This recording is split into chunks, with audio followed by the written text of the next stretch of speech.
They may have uncovered the true origins of Britain's most famous monument. This is the story of the lost circle of Stonehenge. For thousands of years, Stonehenge has stood in silence, its giant stones rising from the English countryside like sentinels of another age.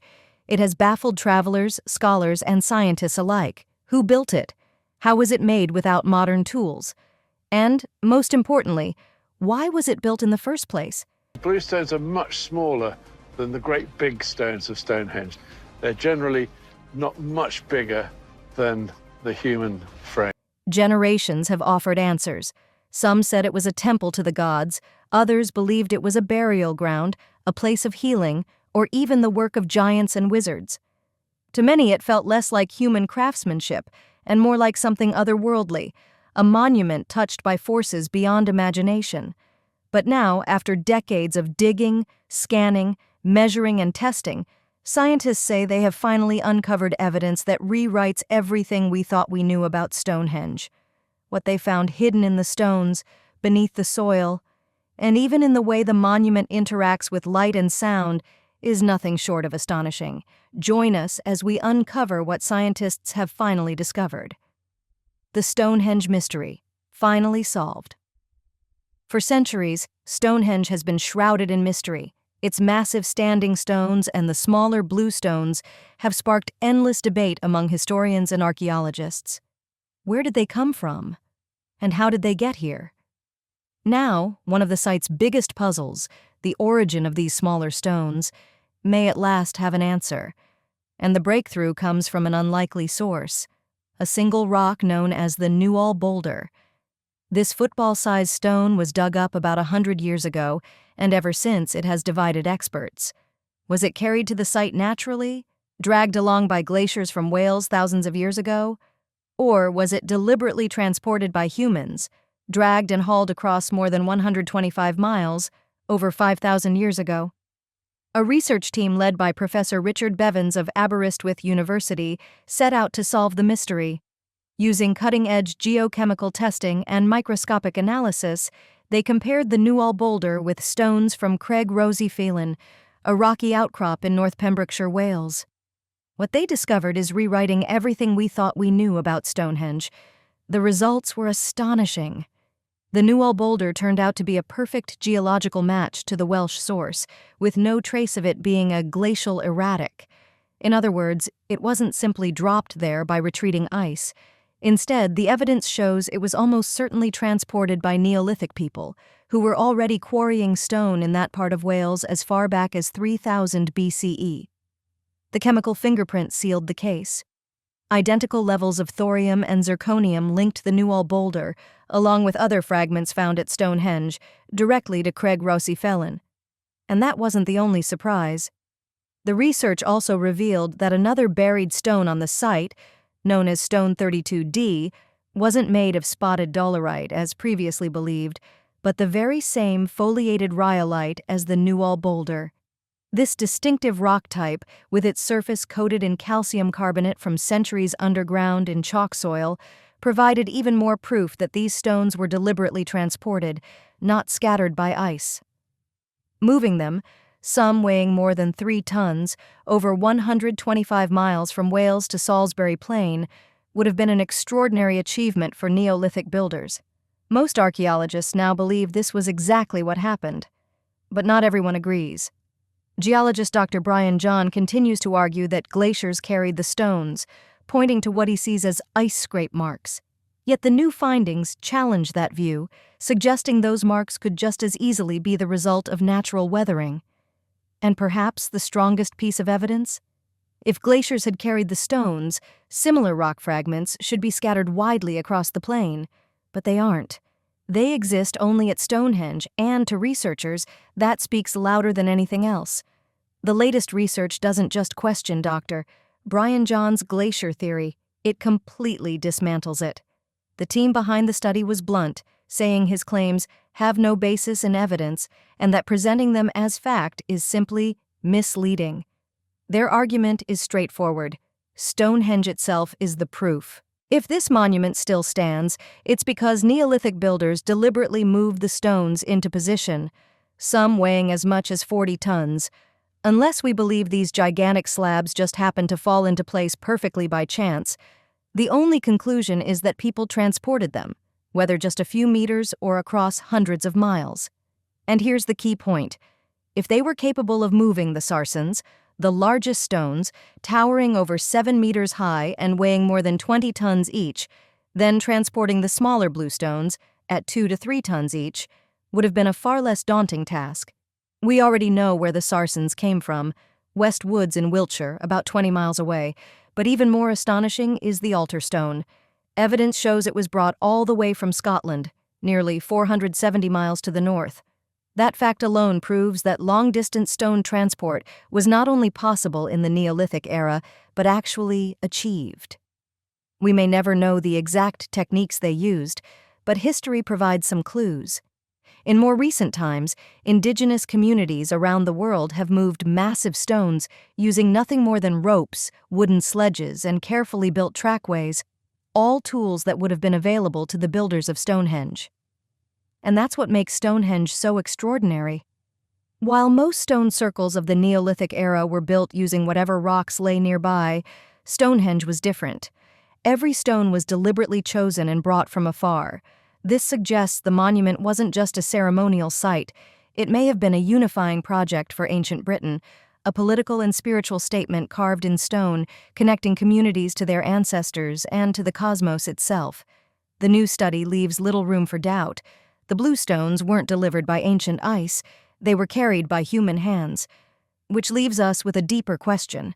The real mystery isn't whether people brought them here, it's why they went to such extraordinary lengths to do it. But what if Stonehenge's true purpose was far more precise than we ever imagined?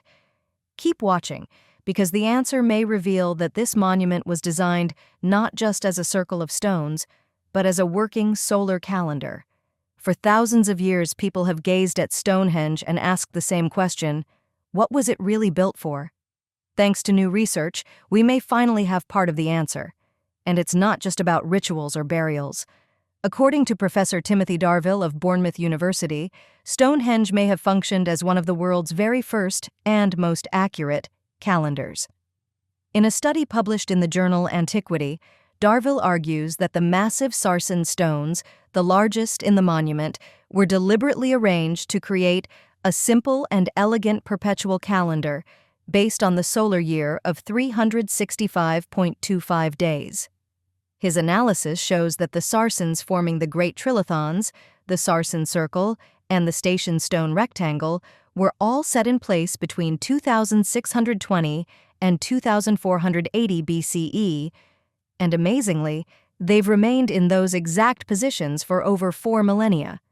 The sarsen circle itself, perhaps the most iconic feature of Stonehenge, was built from 30 upright stones, each topped with a horizontal lintel to complete the ring. According to Darvill, these 30 stones were designed to represent the 30 days of a Neolithic month. In this system, each month contained 3 weeks of 10 days. 2 stones in particular, S11 and S21, stand out in their slightly different shape, marking the beginning of the second and third weeks in the cycle. By repeating this sequence 12 times, the calendar accounted for 360 days, but of course, a solar year has 365 days. So where were the missing 5? That's where the Great Trilithon horseshoe at the monument's center comes in. Its 5 towering stones, arranged from smallest to largest, symbolized the final 5 days of the year, known as epagomenal days. These were most likely reserved for festivals, rituals, or special observances, making Stonehenge not just a sacred site, but also a precise tool for keeping track of time. Even more remarkable, the builders of Stonehenge may have even accounted for leap years. On the outer edge of the site stand 4 station stones, arranged in a neat rectangle. These stones, researchers believe, allowed the addition of an extra day every 4th year, keeping the calendar perfectly aligned with the sun's cycle. For a society without written records, this was an astonishingly advanced system of timekeeping. As Professor Darvill points out, in non-literate cultures, carving a calendar directly into a massive monument made perfect sense. For Neolithic farmers, knowing exactly when to plant crops, when to gather for harvest festivals, or when to honor their gods, could mean the difference between survival and failure. But the calendar wasn't only practical, it also carried immense political and spiritual weight. Whoever controlled the calendar controlled the rhythm of daily life, when people worked, when they feasted, and when they worshipped. In this way, Stonehenge was more than just a meeting place. It was a kind of time machine carved in stone, connecting the earth, the heavens, and the people, while marking the passing of the seasons with a precision that still stuns us today. Yet the monument may hold another layer of mystery, one you don't see but hear. Stonehenge's hidden acoustic secrets revealed Stonehenge may not have been just a monument to the sun and seasons.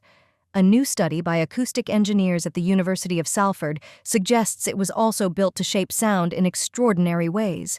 The arrangement of the stones amplified voices and music, creating a private soundscape inside the circle, an experience hidden from those standing outside. To unlock Stonehenge's hidden sound secrets, researchers went to extraordinary lengths. They painstakingly built a 1:12 scale model they nicknamed Mini-Henge. Using detailed laser scans from historic England, they recreated every curve, height, and gap of the monument as it would have appeared around 2500 BCE. Even the missing stones were carefully restored to their original positions, 157 in total, based on the latest archaeological findings. Each stone was then 3D printed and treated so that its surface reflected the same acoustic qualities as the real thing. The result was the most accurate reconstruction of Stonehenge ever attempted. Testing took place inside the university's specialist acoustic chamber. Instead of Neolithic voices and drums, researchers used modern speakers and microphones.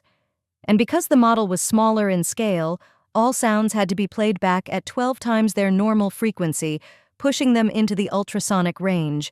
The results were stunning. Inside the circle, voices carried with remarkable clarity. The stones amplified sound by more than 4 decibels without creating echoes. And at the same time, they blocked much of the outside noise from entering. Conversations or music at the center of the circle could be heard perfectly by those inside, yet they faded almost completely for anyone standing beyond the ring. "You'd expect the sound to just drift away into the air," explained lead researcher Trevor Cox, "but instead, the stones bounce it back and forth. It's really quite magical." This suggests that Stonehenge wasn't only a monument for everyone to see, it was also an acoustic space designed for the few. Rituals and ceremonies may have been performed for a select audience inside the circle, while the larger community watched from outside in silence. And when the team tested their mini-henge, they also experimented with different stone arrangements, reflecting how the monument was reconfigured multiple times throughout its long history. Surprisingly, the changes in Stonehenge's layout over time made almost no difference to how sound behaved inside the circle. To the human ear, the acoustics would have felt the same. This suggests that, while sound was certainly part of the monument's experience, it probably wasn't the main reason behind how the stones were positioned. Most experts still agree that astronomical alignment, tracking the sun, the moon, and the seasons, was the primary guiding principle in its design. Still, Stonehenge's musical qualities remain fascinating. "Stonehenge hums when the wind blows hard," notes musicologist Rupert Till, who has studied its acoustics. Some researchers even believe that certain smaller stones were chosen not just for their look or their origin, but for their sound. When struck, they ring with a metallic tone like a natural gong. In 2014, lead acoustics researcher Trevor Cox suggested these stones may have been used as percussion instruments during ceremonies. And that idea isn't just fantasy. A year earlier, in 2013, a team from the Royal College of Art actually managed to play Stonehenge's so-called ringing stones like a massive xylophone. The sound was eerie, otherworldly, a kind of prehistoric rock music.